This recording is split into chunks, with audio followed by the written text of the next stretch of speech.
વાલા ભાઈઓ અને બહેનો, આપ સર્વને લોગોસ બાઇબલ સ્ટડી તરફથી પ્રભુ ઈસુના પવિત્ર નામમાં આજે સવારે હું તમને સલામી પાઠવું છું. અને આજે 2025ના વર્ષનો 308મો દિવસ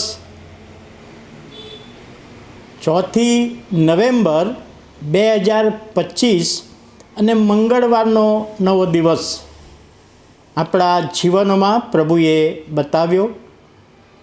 પ્રભુના નામને ધન્યવાદ આપીએ છીએ. રિચાર્ડ જે ફોસ્ટર નામના એક પ્રભુના સેવક, થિયોલોજિયન તરીકે તેઓ પ્રાર્થના પર વધારે ભાર મૂકે છે, પ્રભુની સંગત કરવા પર વધારે ભાર મૂકે છે અને પ્રભુને જીવન સોંપવાની બાબતમાં તેઓ વધારે ભાર મૂકે છે. એ પ્રભુના સેવકે રિચાર્ડ જે ફોસ્ટરે એક લેખ લખેલો અને એમાં એ લેખમાં એક પાળક સાહેબને સ્વપ્ન આવ્યું. શનિવારની રાત્રે મોટી મંડળીના પાળક સાહેબ એમને સ્વપ્ન આવ્યું ને સ્વપ્નમાં એમણે જોયું કે ક્વાયરના ભાઈ બહેનો ગીતો ગાય છે પરંતુ એનો અવાજ આવતો નથી. ગીતો ગાય છે પરંતુ અવાજ આવતો નથી.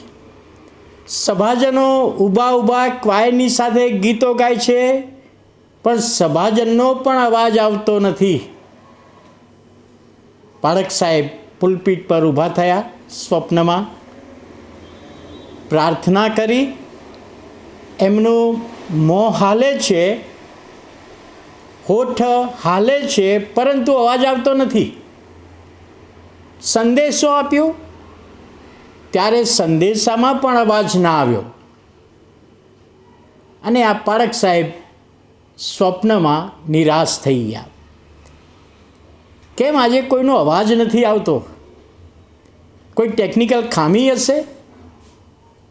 પણ સામે એક નાની દીકરી બાલ્કનીમાં ઉપર બેઠી છે અને એ ગીત ગાય છે, હે પ્રભુ ઈસુ તું મારા માટે વધસ્તંભે મરણ પામ્યો છે. એ ગીતના શબ્દો હતા અને એના શબ્દો સંભળાતા હતા. પાળક સાહેબે જોયું કે અમારે કોઈનો અવાજ આવતો નથી ને ફક્ત આ દીકરીનો જ અવાજ આવે છે. ઊંઘમાંથી જાગી ગયા. એમણે પ્રભુની પ્રાર્થના કરી, પ્રભુ આજે મને જે સ્વપ્ન આવ્યું છે એનો અર્થ શું? ક્વાયરના ગીતોનો અવાજ નથી આવતો, સભાજનોનો અવાજ નથી આવતો, મારી પ્રાર્થના અને મારા સંદેશાનો અવાજ ના આવ્યો. આ એક દીકરી છે, એ ગીત ગાઈ રહી છે, એનો અવાજ આવે છે. ત્યારે પ્રભુ ઈસુએ કહ્યું કે ક્વાયરના ગીતોનો અવાજ મને સંભળાતો નથી, સભાજનો ગાય છે એ અવાજ મને સંભળાતો નથી, તું પ્રાર્થના કરે છે અને સંદેશો આપે છે એ પણ મને સંભળાતો નથી. ફક્ત મને સંભળાય છે એક નાની દીકરી જે બાલ્કનીમાં છે અને એ ગીત ગાઈ રહી છે, પ્રભુ ઈસુ તું મારા માટે વધસ્તંભે મરણ પામ્યો. એ ગીતના શબ્દો એ મને સંભળાય છે અને તને પણ સંભળાયા. તો પ્રભુ આનો અર્થ શું? અને પ્રભુએ કહ્યું કે તમે બધા હોઠો દ્વારા મને માન આપો છો. સભાજનો હોય કે ક્વાયર હોય કે પાળક હોય, તમે મને હોઠો દ્વારા માન આપો છો. જ્યારે પેલી નાની દીકરી એ હૃદયથી મને માન આપે છે, એ હૃદયથી મને ઓળખે છે.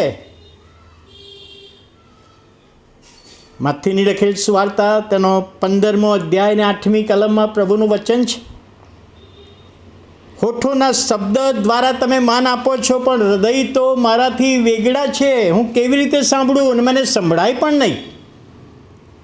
આધીનતા નથી, સ્વાર્પણ નથી, પવિત્રતા નથી જે મને નાની છોકરીમાં દેખાયું અને માટે એનું ગીત મને સંભળાય છે. જ્યારે આ મેં પોતે વાંચ્યું ત્યારે મને થયું કે ઘણી બધી વખતે પ્રભુને આપણે સંભળાતા નથી. એ સંદેશો હોય, પ્રાર્થના હોય, બાઇબલ ટીચિંગ હોય, ગીતો હોય, પણ ફક્ત હોઠોથી જ માન આપતા હોય ને પોતાને ઊંચા કરતા હોય તો પ્રભુને એ સંભળાતું નથી. નાની દીકરીનું ગીત પ્રભુને સંભળાયું. આત્માથી અને સત્યતાથી આપણે ભજન કરીએ તો એ પ્રભુને ગમે છે. અને આ બાબત સમજવામાં, વિચાર કરવામાં, પોતાનું જીવન તપાસવામાં પ્રભુ આપણી સહાય કરે એ જ આપણે પ્રભુને પ્રાર્થના કરીએ. વાલા પ્રભુ, આભાર માનતા, સ્તુતિ કરતા આજનું મનન પ્રભુ સમજવામાં તમે આશીર્વાદ આપો. કોઈક જગ્યાએ અમારા જીવનમાં એવું બન્યું હોય, અમે હોઠોના શબ્દો દ્વારા જ તમને માન આપ્યું હોય, અમે ક્ષમા માગીએ છીએ, તમારા હાથોમાં સોંપાઈએ છીએ. ઈસુ પ્રભુના પવિત્ર નામમાં સાંભળો અને માન્ય કરો. આમેન.